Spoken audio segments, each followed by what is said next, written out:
भगवान वीरो मंगलम गौतमो गणी मंगलम कुंद कुंदार्यो जैन धर्मोस्तु मंगलम सर्वमंगल मांगल्यम सर्वकल्याणकारकम प्रधानम सर्वधर्माणां जैनं जयतु शासनम् चिदानन्देकरूपाय जिनाय परमात्मने परमात्मप्रकाशाय नित्यं सिद्धात्मने नमः। आचार्य योगेंद्र देव कृत परमात्म प्रकाश नाम का जो ग्रंथ है, इसके दूसरे महाअधिकार की 54वीं गाथा और क्रम में 178 नंबर की गाथा है।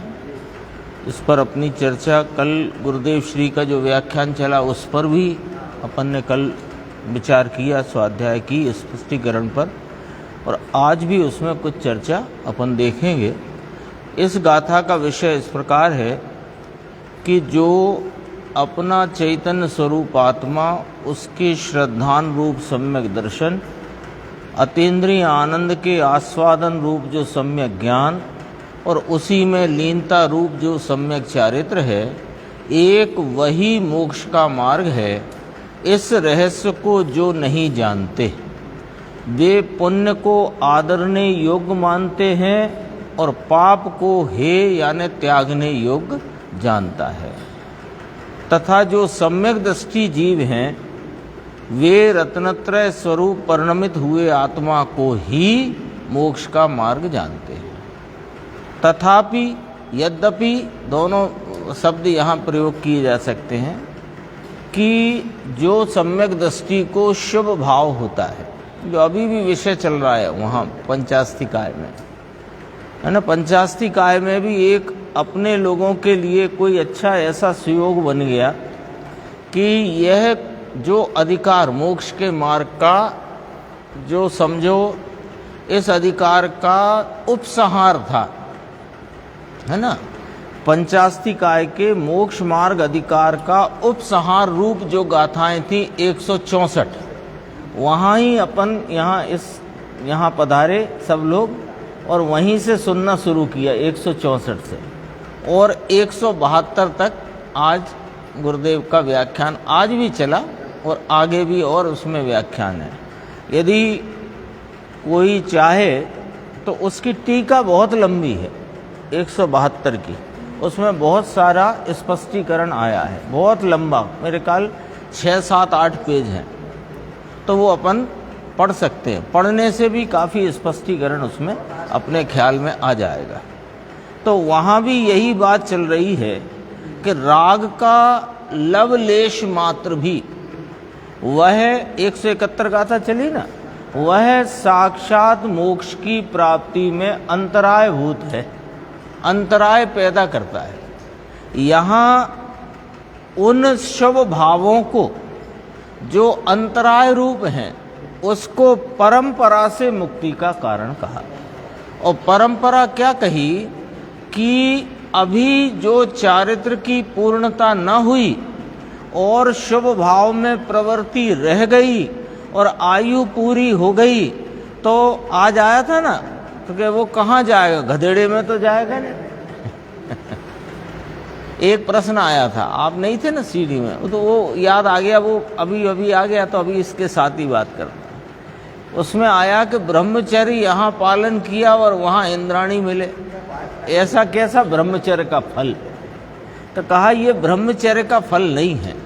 ब्रह्मचर्य माने आत्मस्वरूप में एकाग्रता, रमणता, उसका फल ये नहीं मिला स्वर्ग, वो तो जो अस्थिरता से शुभराग शेष रहा उसका फल मिला। अब समकिति क्या है कि स्त्री पर्याय में जाए नहीं, नरक में जाए नहीं, त्रियंच में जाए नहीं, और देव में जाए और उसमें भी स्त्री पर्याय में नहीं जाए, तो वो इनको संसार अंत में आया ना, भव सागर में बहुत इतना उदाहरण दिया भव सागर का, और वो भी स्वर्ग आदि लेना सम्यक दृष्टि की अपेक्षा 2 सागर से लेके 33 सागर तक की आयु। तो एक सागर कितना कि एक उसमें कितने पल्ले जाते हैं, एक सागर में कुछ आया था ऐसा, मुझे ख्याल नहीं आ रहा, 10 कोड़ा कोड़ी ऐसा कुछ, मतलब बहुत लंबा, बहुत एक सागर ही बहुत लंबा। और उतना काल कैसे बीतता है सम्यक दृष्टि का कि जैसे पानी जो उबलता में खदबदाहट होती है ना, ऐसी खदबदाहट है वहां पर, इतना दुख है भवसागर। सम्यक दृष्टि को दुख है ना, हाँ दुख दुख दुख ही भोग रहे हैं, पर जितना अंतरंग में अभी एक कषाय चौकड़ी की अभाव रूप वीतरागता आनंद की परिणति है, उतना आनंद है। और संयोगों से आप देखो भले ही, तो वे वहां 33,000 वर्ष में कुछ आहार वार का विकल्प आता है तो कंठ में अमृत झरता है, और वैसा ही आनंद श्रेणिक को नरक में। अपन एक कषाय चौकड़ी की अभाव रूप वीतरागता, बाकी तो जो खदबदाहट श्रेणिक को है वो ही खदबदाहट सर्वार सिद्धि। अपन संयोगों से देख रहे हैं, संयोगों को दरकिनार करो, और अंतरंग में जो 3 कषाय का उदय चल रहा है वहां से देखो तो एक सी खदबदाहट। दुख तो कषाय का, संयोगों का थोड़ी है। वे ज्यादा सुखी है, तभी तो कल अपन ने याद किया था ना, अमृतचंद्र आचार्य देव ने कहा कि यह जो शुभ भाव धूर्त अविसार का की भांति, तो ये इससे बचना जरूरी है, अन्यथा वो महादुख संकट निकट है। अब अमृतचंद्र आचार्य कहाँ गए होंगे? स्वर्ग में, वैमानिक में, वहां महादुख संकट गिन रहे हैं उसको, महादुख संकट निकट है। इसमें तो ये लिया था, उस पर अपन चर्चा देखेंगे, इसलिए मैंने उसे निकाला। मूल टीका की लाइन, सम्यक दृष्टि रत्नत्रय स्वरूप परिणत हुए आत्मा को ही मोक्ष का मार्ग जानता है। उसके यद्यपि संसार की स्थिति के छेदन का कारण और सम्यक्तादि गुण से परंपरा मुक्ति का कारण ऐसी तीर्थंकर नाम कर्म की प्रकृति आदि शुभ पुण्य प्रकृतियों को, कर्मों को अवांछित वृत्ति से ग्रहण करता है, तो भी उपादेय नहीं मानता है, कर्म प्रकृतियों को त्यागने योग्य ही समझता है। इस पर अपन चर्चा जो गुरुदेव का आया वो अपन देखते हैं। मैं पेज नंबर बताता हूं।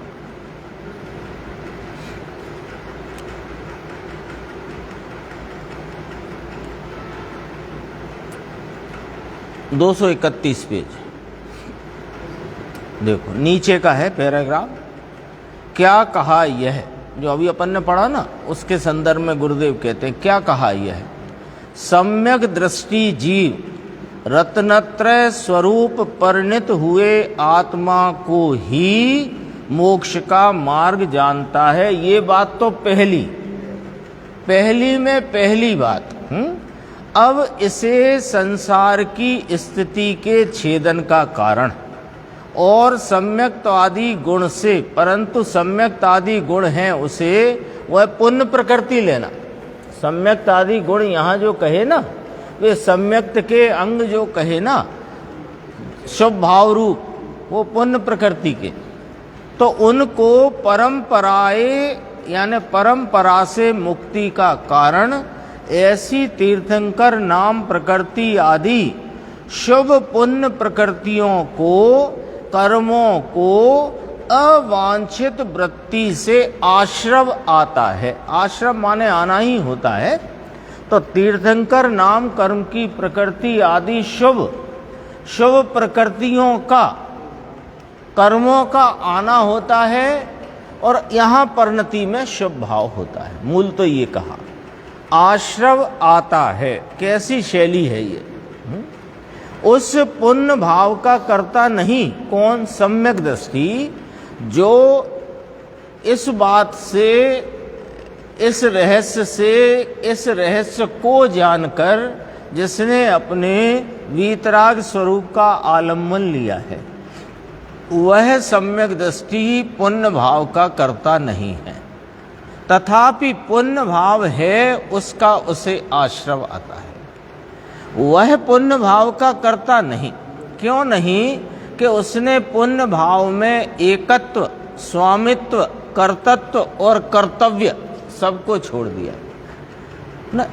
जब इस आत्म स्वरूप से एकत्व किया तो रागादि भावों से क्या चार भाव छूट गए। कर्तत्व छूट गया, कर्तव्य छूट गया। ये करना चाहिए। सम्यक दृष्टि ऐसा कभी अपनी श्रद्धा में यह बात को लाता ही नहीं कि मुझे शास्त्र पढ़ना चाहिए, मुझे उपदेश देना चाहिए, मुझे शास्त्र रचना चाहिए, मुझे भगवान की भक्ति करना चाहिए। तो कर्तव्य नहीं और उसका कर्तत्व नहीं, उसमें एकत्व नहीं और उन भावों का स्वामित्व नहीं। तथापि पुण्य भाव है और उसका उसे आश्रव आता है। उस समय उस सम्यक दृष्टि जीव को वह शुभ भाव परंपरा मुक्ति का कारण कहा जाता है। समझ में आया? अब ये देखो, परंपरा का बहुत सुंदर अर्थ यहाँ पर गुरुदेव ने किया। परंपरा अभी अपने आया ना कि शुभ भाव तो बंध का कारण है। 164 गाथा पंचास्तिकाएं चली, उसमें भेदा भेद रत्नत्रय को बंध मोक्ष का कारण कहा। भेदा भेद रत्नत्रय को बंध मोक्ष का कारण कहा। तो एक कारण और दो कार्य के नाना। भेद रत्नत्रय वह बंध का कारण और अभेद रत्नत्रय परिणति वह मोक्ष का कारण है। ऐसा ही आया था 164 गाथा। अपने 23 तारीख को अपन ने वहाँ पीछे जो चर्चा की थी, आज भी वो सबको रिवीजन कराया था, वो अपन देख लेंगे अभी। तो फिर जिसे बंध का कारण कहा, आगे चलकर उसे अनर्थ की संतति का मूल कहा। फिर 170 गाथा में पंचास्तिकाय 170 गाथा, उसमें इन शुभ भावों को, पुण्य भावों को परंपरा से मुक्ति के कारण पने का सद्भाव दर्शाया है। यही शब्द था ना उसमें 170 गाथा में। तो परंपरा का अर्थ समझना बहुत जरूरी है। कल भी आपका भी प्रश्न आया था ना, परंपरा। अभी देखो गुरुदेव ने कितना अच्छा अर्थ किया। क्योंकि परंपरा कारण क्यों कहा? क्योंकि वर्तमान में वह भाव छूटा नहीं है और बाद में छोड़ेगा, इसलिए उसे परंपरा कारण कहने में आता है। उस सम्यक दृष्टि जीव को आ गया परंपरा कारण का अर्थ। अभी छूटा नहीं है। अभी अपन ने देखो सम्यक दृष्टि का नक्शा बनाते हैं। सम्यक दृष्टि किसे कहना? कि जिसने सर्व पर द्रव्यों पर भावों से, रागादि विकारी भावों से भिन्न अपने आनंद घन चिदानंद स्वरूप वीतराग त्रैकालिक ध्रुव गायक भगवान को लक्ष्य में लेकर उसमें ही आप रूपता की प्रतीति की है, उसका नाम है सम्यक दृष्टि मोक्ष मार्गी, मोक्ष मार्ग में प्रवर्तन करने वाला। अब इसके अभी तो ये मार्ग में है, मोक्ष नहीं हुआ है, तो इसके वो जो रागादि भाव जिनसे भिन्न होकर इसने इस वीतराग भगवान का आलम्बन लिया, उन रागादि भावों से इसके 4 बोल अभी बताए ना। उन रागादि से स्वामित्व, एकत्व, कर्तत्व और कर्तव्य छूट गया है। तथापि वे भाव नहीं छूटे हैं। कर्तृत्व छूट गया है, कर्तव्य छूट गया है, एकत्व छूट गया है, स्वामित्व भी छूट गया है, लेकिन वे भाव नहीं छूटे। ज्ञानी धर्मात्मा चौथे गुण स्थान वाले, पांचवें गुण स्थान वाले, छठवें गुण स्थान वाले, अभी वे भाव नहीं छूटे हैं। तो वे भाव छूटे नहीं हैं, लेकिन उन्हें बाद में छोड़ेगा, इसलिए परंपरा कारण कहने में आता है। पहले दृष्टि में छोड़ दिए हैं, पर अभी अपन ने कहा ना, एकत्व छोड़ा, स्वामित्व छोड़ा, कर्तव्य छोड़ा, कर्तृत्व छोड़ा, तो दृष्टि में तो छोड़ा, लेकिन भाव कहां छूटे? अभी भाव तो ऐसे आ रहे हैं कि एक नहीं अनेकों तीर्थंकर के कल्याणक मनाने का भाव आ रहा है, और हजार हजार नेत्र बनाकर उनकी छवि को निहारने का भाव है।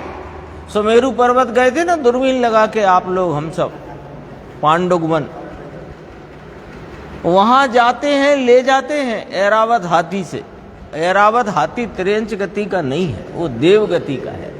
उस ऐरावत से लेके जाते हैं और 1008 क्षीरोदधि के कलशों से अभिषेक करते हैं। ऐसा कोई उत्कृष्ट शुभ भाव, हम तो यहां उसका नाटक करें तो गदगद हो जाते हैं। बोलो, इसका नाटक ही तो करते हैं पंचकल्याण। सौधर्मेंद्र जो जिसने उसका अभिनय किया हो, तो कितना गदगद है भगवान को, है ना। हाँ, अब आप सची इंद्राणी को देख के गदगद हो, सची इंद्राणी भगवान को देख के गदगद है, लेकिन वे भाव आ रहे हैं, वे भाव आ रहे हैं, क्योंकि वे छूटे नहीं हैं। लेकिन छोड़ेगा, इसलिए परंपरा शब्द है। पॉइंट पकड़ में आया कि नहीं आया? जैसे आप अभी मान लो बाहुबली के दर्शन करने जाओ और लिफ्ट बंद है, उन्होंने लिफ्ट को क्रॉस कर दिया, लिफ्ट बंद है, तो वो जो सीढ़ियों से आप जाओगे तो बाहुबली तक पहुंचने के लिए वे सीढ़ियां परंपरा कारण हैं। अभी आपका जो उद्देश्य अथवा लक्ष्य तो बाहुबली भगवान के दर्शन करना है, तो वे मुनिंद्र बाहुबली के दर्शन करने आप सीढ़ी पर तो हो, सीढ़ी अभी छूटी नहीं है, लेकिन छोड़ोगे तब कारण कही जाएगी, तो उसका नाम परंपरा कारण है। छोड़ेगा, ये गुरुदेव ने बहुत गंभीर अर्थ किया है। ये परंपरा कारण सभी शास्त्रों में, अरे अध्यात्म शास्त्रों में भी, चरणानी योग के शास्त्रों में भी, करणानी योग के शास्त्रों में भी, प्रथमानी योग के शास्त्रों में भी ये परंपरा कारण पने की बात बहुतायत से कही गई। लेकिन परंपरा का अर्थ यहां से समझना, क्या अर्थ निकला याद रखने लायक। जो अभी छूटा नहीं है किंतु छोड़ेगा, उसे परंपरा कारण कहा जाता है। ये परिभाषा याद कर लो, परंपरा कारण की परिभाषा। जो अभी छूटा नहीं और छोड़ेगा, उसको परंपरा कारण कहा जाता है। गजब की परिभाषा है ये। इसमें से अब आप जब भी कोई ग्रंथ में, कोई गुरुदेव के प्रवचन में कभी भी पढ़ना सुनने में परंपरा कारण शब्द आए, तो समझ लेना कि अभी छूटा नहीं है, छोड़ेगा। रखने का काम नहीं, रखेगा तो मरेगा। यदि उसको भी, अब आपने प्रश्न किया तो वो भी बताते हैं कि मुनिराज छठवें सातवें गुण स्थान में झूलने वाले, छठवें गुण स्थान में अरिहंत भगवान की भक्ति का राग आ गया, और सातवें गुण स्थान के काल से दुगने से अधिक यदि उस अरिहंत भक्ति में रह जाएगा तो मिथ्या दृष्टि हो जाएगी, गुण स्थान गिर जाएगा। और मिथ्या दृष्टि भले ना हो पर गुण स्थान गिरेगा, और यदि उस राग में हित बुद्धि हो गई तो मिथ्या दृष्टि लग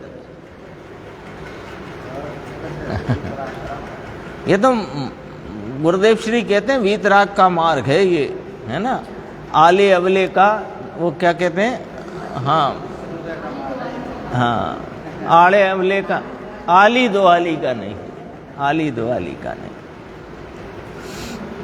देखो, उस सम्यक दृष्टि जीव के लिए परंपरा कारण कहा, मिथ्या दृष्टि को यही कार्य परंपरा से निगोद का कारण,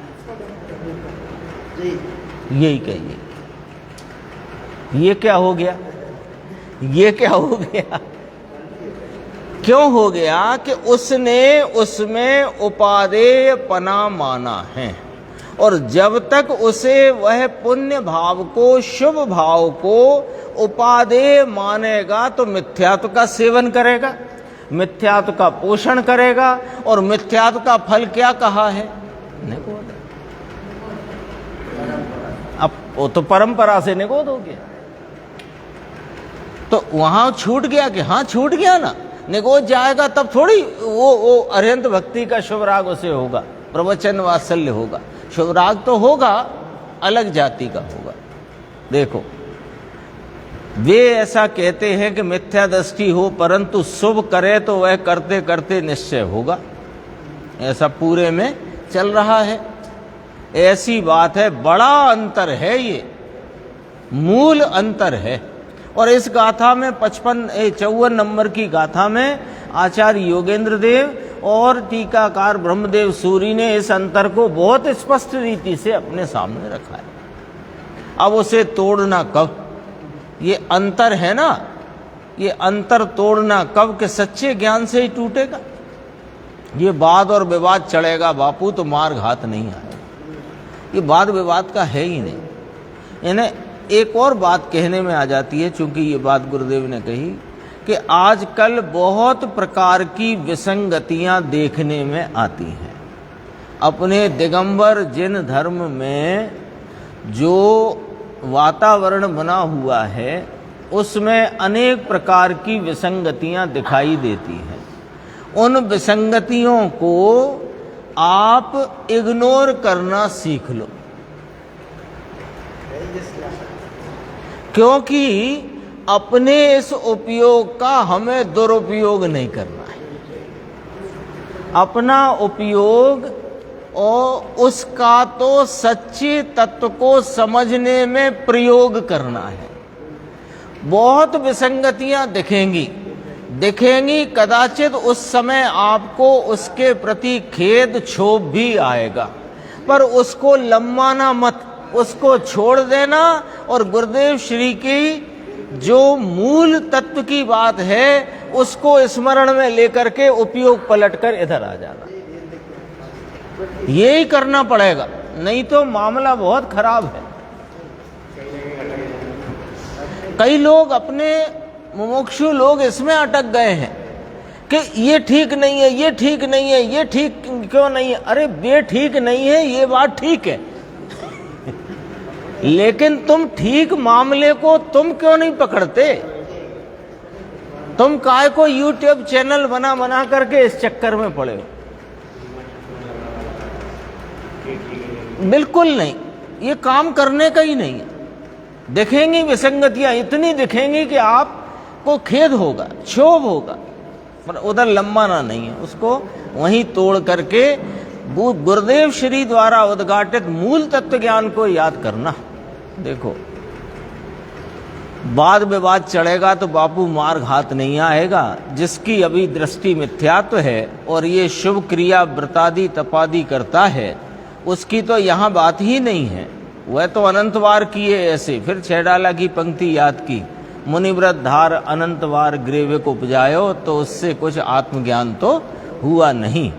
आगे चलते हैं कि ये जो पुण्य भावों में बरतते हैं ना, जो अभी कहा, अज्ञानी मिथ्या दृष्टि, जो यह मानते हैं कि इस प्रकार के शुभ भाव करते करते करते निश्चय हो जाएगा, वे साहेब उनको निश्चय तो नहीं होगा, आपने ही फरमाया, लेकिन वे जगत में पुण्यशाली तो कहे जाते हैं, पुण्यात्मा कहे जाते हैं।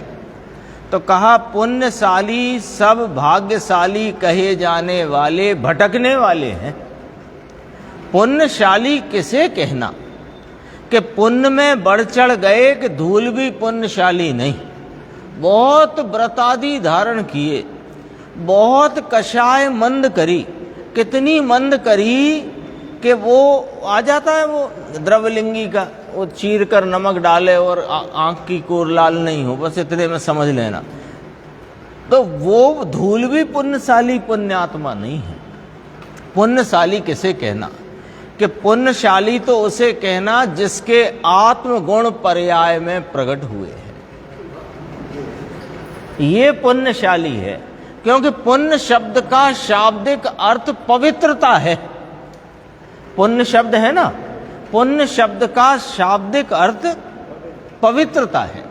तो जिसने अपने पवित्र स्वरूप का लक्ष्य करके परिणति में पवित्रता प्राप्त की है, दरअसल में वह पुण्यशाली है, वह पुण्यात्मा है। ये अर्थ किया यहां पर देखो। पुण्य शब्द से पवित्र है, पुण्य का अर्थ पवित्र होता है। इसका अर्थ ऐसा है, पुण्यशाली तो उसे कहते हैं जिसे सम्यक दर्शन ज्ञान चारित्र है, वह पुण्यशाली है। बाकी सब भाग्यहीन हैं, भाग्यहीन है। इसलिए तो भाग्यहीन अंबानी साहब विश्व के इतना धन दौलत तो भाग्यहीन है। और गुरुदेव की भाषा में 8 वर्ष की बालिका, छप्पर का घर हो, ऊपर से भी मिट्टी कचरा टपकता हो और उसको सम्यक दर्शन हुआ हो, वह पुण्यशाली, पर ये भाग्यहीन। चश्मा बदलना पड़ेगा अपने को। अपन ने चश्मा संयोगों वाला लगा रखा है, और संयोगों का चश्मा हटाकर जो अपना ज्ञायक और ज्ञानानंद स्वरूप है उसे देखने का चश्मा लगाओ, तो समझ में आएगा कौन पुण्यशाली और कौन भाग्य है। इसलिए यहाँ समकिति लिया, और इससे तीर्थंकर प्रकृति समकिति को होती है, अज्ञानी को तो होती नहीं, है ना। इसलिए सम्यक दृष्टि जीव को परंपरा कारण ऐसी जो तीर्थंकर प्रकृति आदि, ऐसा होने पर भी यानी ऐसे भाव होते हैं, उसका आश्रय भी आए सही, परंतु उसे वह उपादेय नहीं मानता। जो उपादेय माने उसे होती नहीं। देखो एक इसमें बहुत अच्छी चर्चा है, पेज नंबर 233 ही है नीचे। मुमुक्षु ने पूछा कि साहब जिसने पाप को हे माना, इसमें एक लाइन आई थी, जो अज्ञानी सम्यक दर्शन ज्ञान चारित्र ही मोक्ष का मार्ग है, इस रहस्य को नहीं जानते, वे पुण्य को उपादेय होकर करते हैं और पाप को हे जानकर त्यागने योग्य जानकर त्यागते हैं अथवा हे करते हैं। तो प्रश्न आया कि पाप को हे माना, इतना आधा सत्य तो आया ना साहब। पुण्य पाप दोनों हे हैं, और इस अज्ञानी ने पाप को हे माना है, तो आधा सत्य तो हो गया ना, आधा काम तो कर लिया इसने। प्रश्न आ गया इसमें उत्तर, कहाँ सत्य है? एक भी सच्चा नहीं, एक अंश सच्चा नहीं, क्योंकि उन दो के बीच की अपेक्षा कहते हैं। पुण्य को उपादेय माने और पाप को हे माने, अज्ञानी मिथ्या दृष्टि निगोदम गच्छा। तभी आते थे ना कैलाश चंद पंडित जी। मैं अपन आज मंदिर में जहां पूजा की ना, वहां हम सोते थे पहले 76 में जब आए थे, 76-77 में। तो पंडित जी कहते थे कमरे पे मत सो, यहाँ आके सो। यहाँ वो जगाते थे, यहाँ डंडा लगा के। तो पहले ये प्रवचन मंडप था, परमागम मंदिर बन गया तो यहाँ प्रवचन नहीं होते थे, तो यात्रियों को ठहरा देते थे इसमें। फिर बाद में प्रदर्शनी तो बाद में लगी इसमें, फिर प्रदर्शनी आदि करके फिर अब तो मंदिर ही हो गया वो। तो वे कहते थे पंडित कैलाश चंद जी, गति दो होती हैं, सिद्ध और निगोद, बाकी 4 हवा खाने की। धर्मशाला आज आया था, धर्मशाला सब, है ना। नकुल सहदेव कहाँ है? कि धर्मशाला में। भले वो लंबी है, आज आया 16-25 कोस जाना हो, बैलों की ताकत चुक गई हो, 16 कोस पे जाके फिर डेरा डालना पड़े। रात हो गई, रात काटो, सुबह चलेंगे। ऐसे रात काटने देवगति मिली है ज्ञानी। पुनः से वह मनुष्य भव में आकर अपनी आराधना पूर्ण करके सिद्ध पद को प्राप्त करते हैं। देखो, मुमुक्षुर का पुण्य पाप दोनों को हे गिनना है ना साहब, और उसमें हमने पाप को हे कर लिया तो 50% तो मानो कि दोनों हे हैं, दोनों हे हैं। फिर पूछा उसने, पहले पाप को तो गिन लिया हमने हे, अब पुण्य को भी हे कर लेंगे धीरे से। कि नहीं नहीं नहीं 3 बार लिखा, बोलो नहीं नहीं नहीं 3 बार बोला। पाप को इसने हे गिना ही नहीं है। लो, उसने तो पुण्य को आदरणीय माना है, इसलिए पाप को हे किया है। अब ये पॉइंट टेक्निकल है, जरा समझना। उसका प्रश्न भी आ गया था, उससे एक बढ़िया बात गुरुदेव की व्याख्या में आ गई कि पुण्य को उपादेय मानकर पाप को हे करता है। इसने पाप को भी हे नहीं किया, पुण्य को भी हे नहीं किया। और जो अपने शुद्धात्मा को उपादेय मानता है वह पुण्य पाप दोनों को हे करता है। यही रीति है। पाप को हे मानकर स्वभाव को छोड़ दिया है, ऐसा कहना है। ये चर्चा आई, और देखो थोड़ा कुछ और होगा तो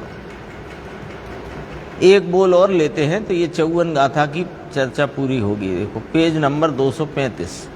2 बातें हुई इसमें, इस गाथा में, 54 नंबर की गाथा इसमें।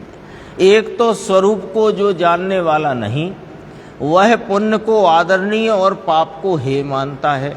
दूसरी बात, एक तो ये जो अपन ने प्रश्नोत्तर में देखी। दूसरी बात, समकित आदि गुण वाले जीव को तीर्थंकर प्रकृति आदि का शुभ भाव होता है, वह परंपरा मुक्ति का कारण कहा जाता है।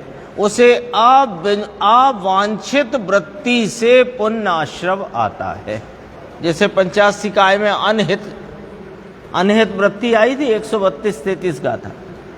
तथापि उपादेय नहीं जानता। शास्त्र लिखते ना, गुरुदेव ने आज भी लिया, कल भी लिया था कि ये जो रचना हो रही है ये तो शब्दों की रचना है, और वो जो भाव आता है उसका मैं करता नहीं। अरे विकल्प का करता तो नहीं, वो जिस कमजोरी से वो भाव आता है उस कमजोरी का मैं करता नहीं। बोलो, वजन यहां है, परंपरा मुक्ति का कारण होने पर भी उसे उपादेय नहीं मानता। जो इसे उपादेय नहीं मानता और अपने शुद्धात्म तत्व को उपादेय मानता है, जानता है, श्रद्धा करता है, शुद्धात्मा का अनुभव करता है, उसको ये पुण्य आश्रव होते हैं, लेकिन वो उपादेय नहीं मानता।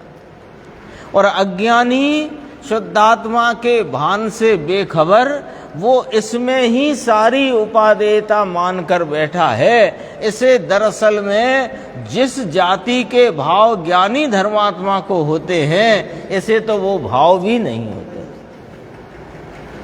क्योंकि ये भोगों का वांछक है।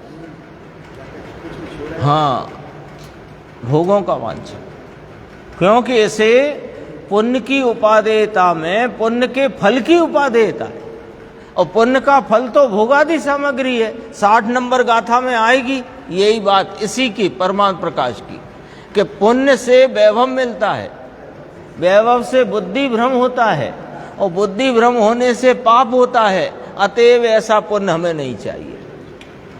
इसी की 60 नंबर की गाथा।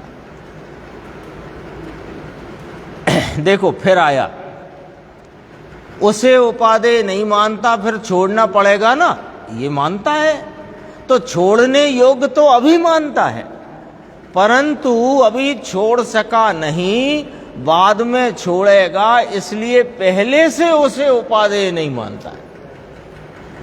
ऐसी बात है बापू, ये तो परमात्मा वीतराग के घर की बात है भाई, और वह तेरे हित की बात है प्रभु। जन्म मरण के देव में दुख, स्वर्ग में दुख, सेठाई में दुख, वह सब दुख से पिल गए हैं बेचारे। एक उदाहरण आ गया याद मुझे थोड़ा सा, कि अभी परिणाम, शुभ परिणाम, पुण्य भाव उसको चल रहे हैं, छोड़ नहीं सका है, पर छोड़ने योग्य तो अभी मानता है और छोड़ेगा।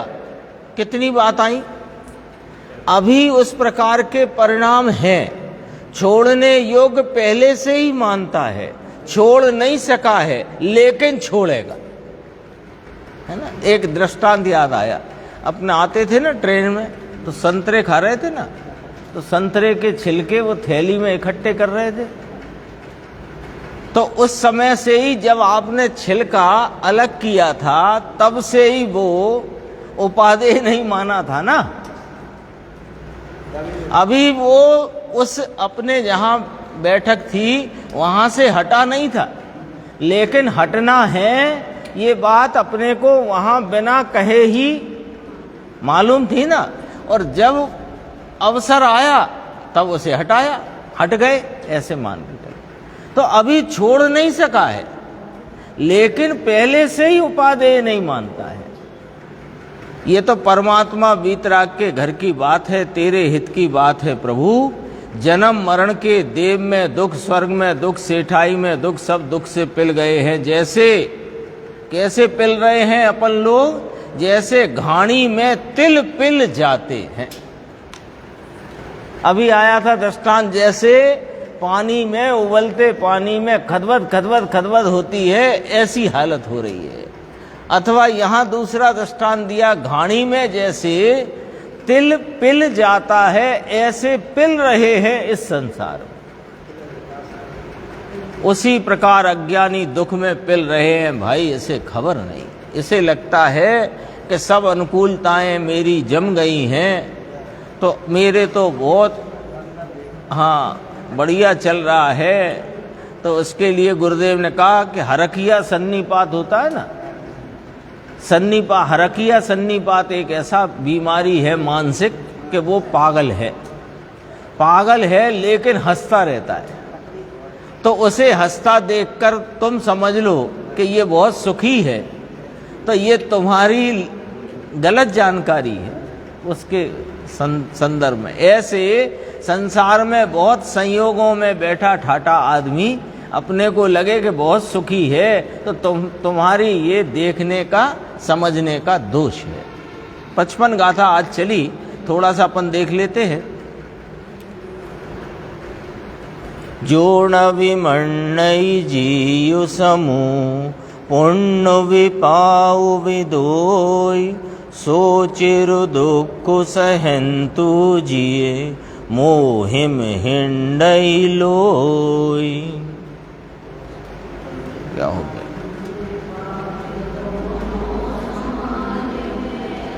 सा नहीं माने जो जीव, वह मोही चिरकाल दुख, सहता चहु गति में भ्रमण करे।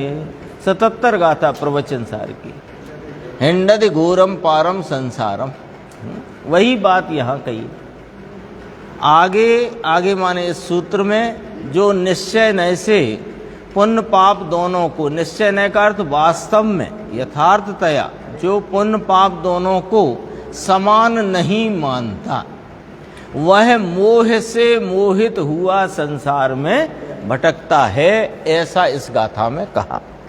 जो जीव पुण्य और पाप दोनों को समान नहीं मानता, वह जीव मोह से मोहित हुआ, चिरम दुखम सहमाना लोके हिंडते, बहुत काल तक दुख सहता हुआ संसार में भटकता है। टीका है इसकी, मैं पढ़ता हूँ जल्दी से, है ना। वो सरल है, गुरुदेव का अपन थोड़ा सा देखेंगे, कल आएगा। दरअसल में 55 का जो व्याख्या है गुरुदेव की कल आएगी। यद्यपि असत भूत यानी असत्य व्यवहार नय से द्रव्य पुण्य और द्रव्य पाप ये दोनों एक दूसरे से भिन्न हैं, है ना। द्रव्य पुण्य और द्रव्य पाप असत्य नय से, व्यवहार नय से भिन्न कहे गए, है ना। तो असत्य नय से भिन्न है माने भिन्न नहीं है ना। दोनों द्रव्य पुण्य द्रव्य पाप लिया ना, तो है तो दोनों कर्म प्रकृति रूप ही। एक पुण्य प्रकृति है, एक पाप प्रकृति है, वो व्यवहार में भेद करता है। और प्रकृति की तरफ से, कर्म प्रकृति की तरफ से देखो तो वे दोनों ही कर्म प्रकृतियां ही हैं, तो वास्तव में तो दोनों समान है। एक पॉइंट। दूसरा, अशुद्ध निश्चय नय से भाव पुण्य और भाव पाप ये दोनों भी आपस में भिन्न है। ये कौन सा नय कह रहा है? अशुद्ध निश्चय। अशुद्ध निश्चय का अर्थ क्या हुआ कि चूंकि निश्चय यहां क्यों लगाया है, व्यवहार है, व्यवहार पर अशुद्ध निश्चय क्यों लगाया कि जीव की परिणति में है, तो निश्चय कहा। अशुद्ध भाव है दोनों, तो अशुद्ध कहा। लेकिन दो एक जाति के भावों में दो भेद करे सो व्यवहार है, व्यवहार ही हुआ। तो भाव पुण्य और भाव पाप ये दोनों भी आपस में भिन्न हैं। तो भी, है ना, यद्यपि आया था तो भी आएगा।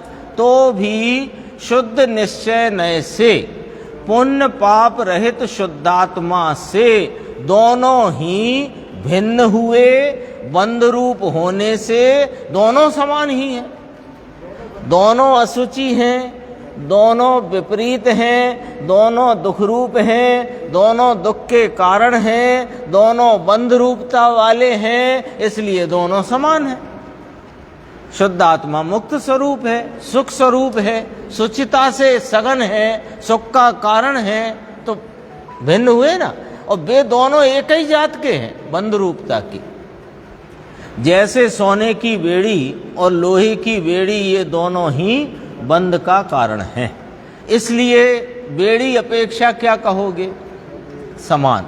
धातु की अपेक्षा भले भिन्न कहो, धातु की अपेक्षा भले भिन्न कहो, लेकिन बेड़ी पना बांधने पने की अपेक्षा से तो दोनों समान हैं।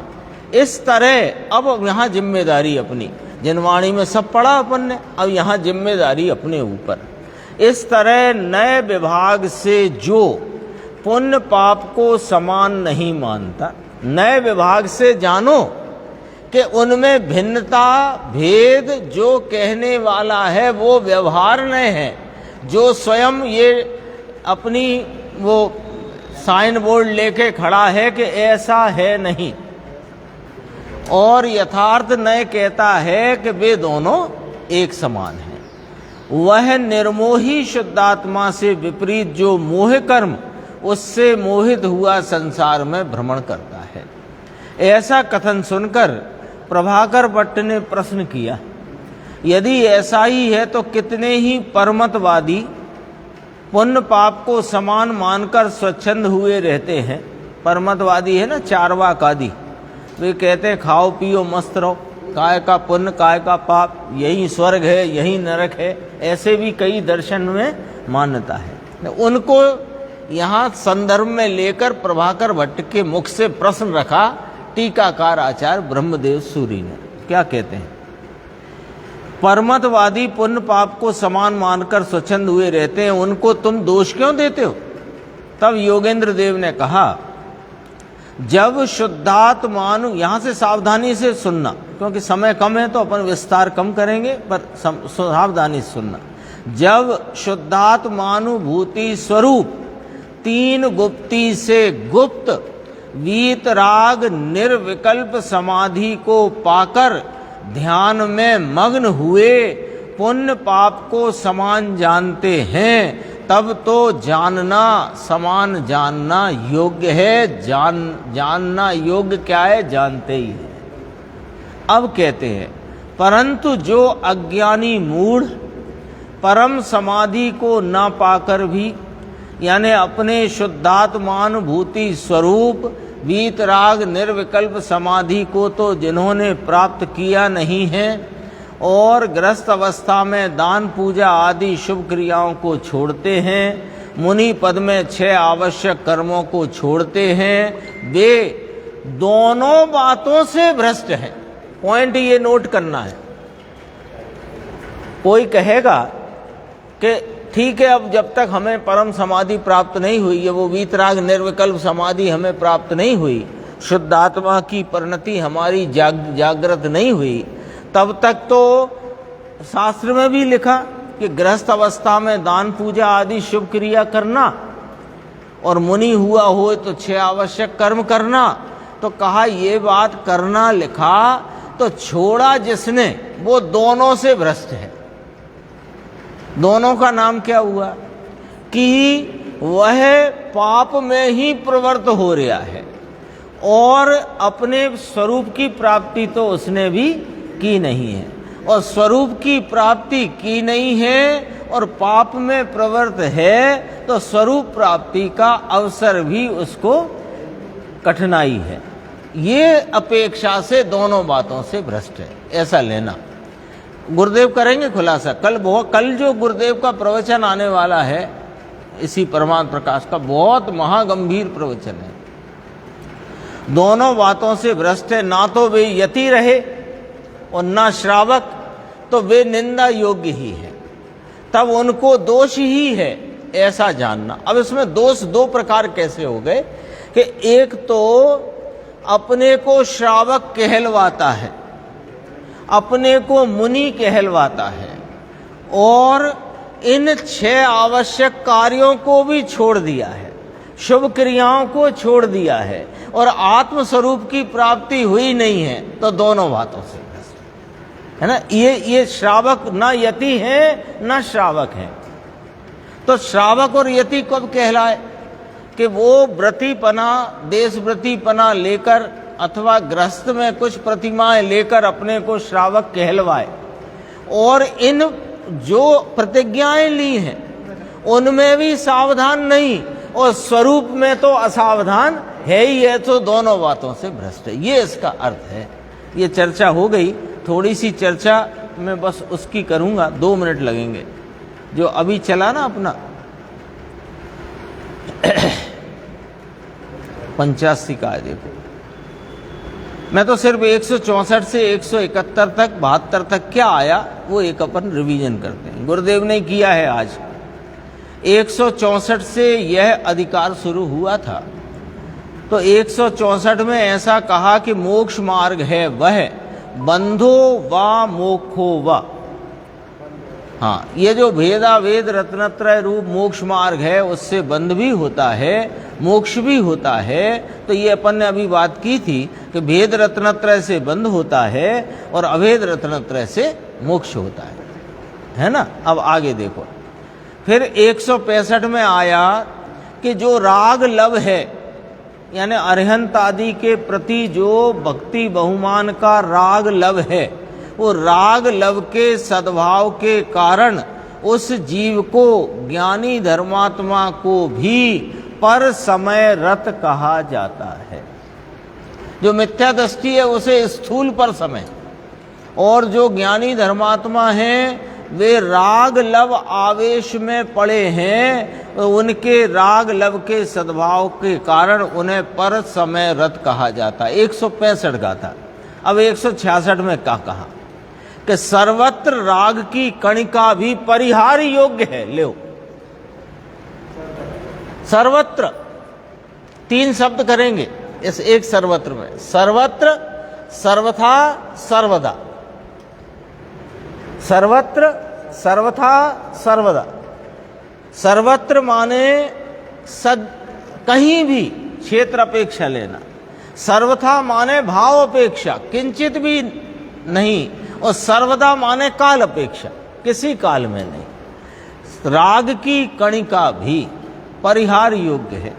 कोई ऐसा कहे कि जब तक स्वरूप की प्राप्ति नहीं हुई तब तक यह शास्त्र के प्रति जो मेरा राग है वो अभी तो उपादेय है, कि नहीं वो राग है, ये बात कह रहे हो सो ठीक है, पर राग वो परिहार के योग्य है। ख्याल आ गई, बात समझ में आ गई सत्यन भाई, क्या कहना है? अभी मेरी जो उपयोग की दिशा है बहिर्मुखता में, शास्त्र आदि के स्वाध्याय में, तत्व को समझने में, जिज्ञासा में चल रही है। तो वो चल रही है सो ठीक है कि ना? ना, ठीक नहीं।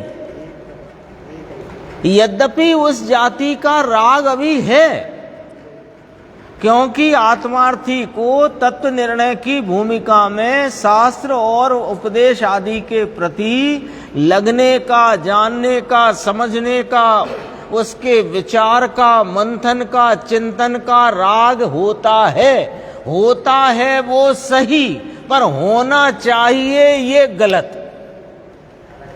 बोलो, पकड़ में आई बात? होता है ये सही, लेकिन होना चाहिए ये गलत। तो ये अपन ने जो बात की कहां से की? गाथा 166 पंचास्तिकाय के आधार से की कि सर्वत्र ही राग की कणिका भी परिहार योग्य है। परिहार माने त्यागने योग्य है। फिर देखो 167 में ऐसा कहा, राग रेणु अल्प भी हो तो छोड़ने योग्य है। राग रेणु, रेणु समझ गए? रेणु शब्द है ना, वो अणु, बिल्कुल बारीक। राग रेणु सूक्ष्म राग भी छोड़ने योग्य है। क्यों? ये अंतिम बात, अंत में शब्द लिखा उस गाथा में कि अरिहंतादिक विषयक भी, अरिहंतादिक, अरिहंत सिद्ध, आचार, उपाध्याय, साधु, उनका उपदेश, उनका शासन, सब आ गए इसमें। देव, गुरु, शास्त्र सब आ गया, जिन धर्म सब आ गए। उनके विषयक, उनको विषय करने से उत्पन्न होने वाला सूक्ष्म मंद कषाय वाला राग रेणु भी क्रमशः दूर करने योग्य है। अब देखना, ये क्रमशः दूर करने योग्य है यहां कहा, और ऊपर कहा सर्वत्र राग की कणिका भी परिहार योग्य है। तो ये विरोधाभास है कि नहीं? क्रमशः दूर होता है ये बताया इसमें, और वह दूर करने योग्य है सदैव ये बताया उसमें। फर्क समझ में आ गया?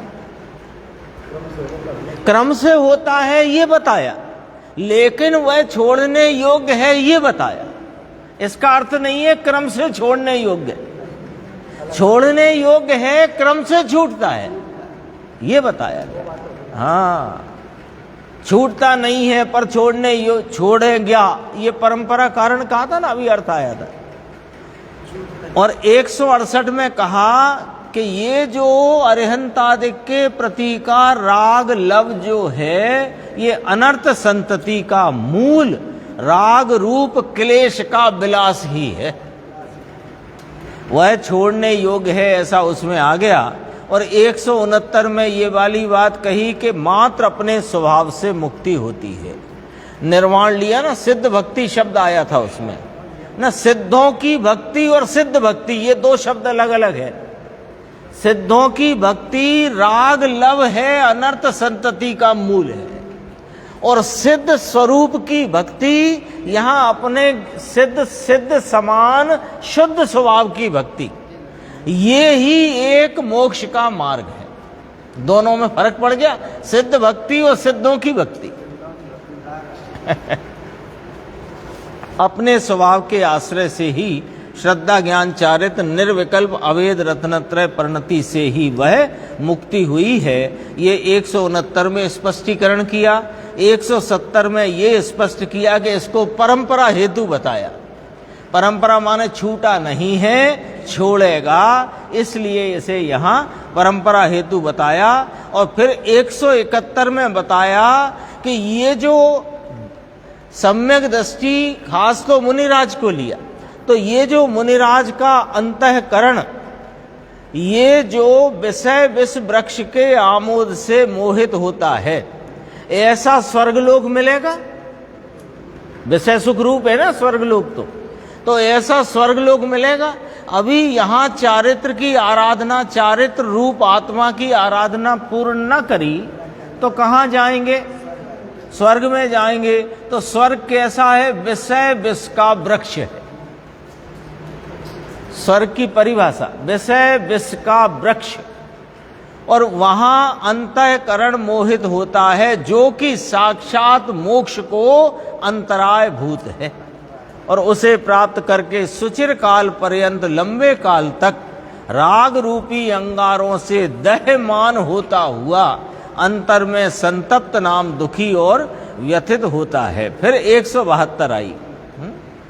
172 की एक पंक्ति से आपको पूरी बात आई। ये 172 बहुत प्रसिद्ध गाथा है ना, गुरुदेव याद करते हैं। एक चर्चा आई थी, मैं जल्दी से बताता हूँ। जहाँ बहुत पानी बहता हो वहाँ बीज रोपने से वृक्ष नहीं होता, और जहाँ क्षार भूमि हो वहाँ भी बीज रोपने से वृक्ष नहीं होता। ऐसे बहुत पुण्य के कार्य में लगा रहे, वहाँ इसे फुर्सत नहीं मिलती इस समकित के बीज को बोने की, और पाप में लगा है तो वहाँ तो कोई प्रसंग भी नहीं बनता है। इतना यहाँ थोड़ा सा लिया था उसका। मुझे तो 172 की एक लाइन पढ़ना है बस, कि साक्षात मोक्ष मार्ग में अग्रसर जो सचमुच साक्षात मोक्ष मार्ग में अग्रसर कौन सा भाव है? सचमुच में तो वीतरागता का ही भाव है। इसलिए चारों अनुयोगों का तात्पर्य वीतरागता है। ये 172 का था, इसकी बड़ी लंबी टीका है, मैं सिर्फ इतना पढ़ता हूँ। वास्तव में अरिहंतादि गत राग को भी चंदन वृक्ष संगत अग्नि की भांति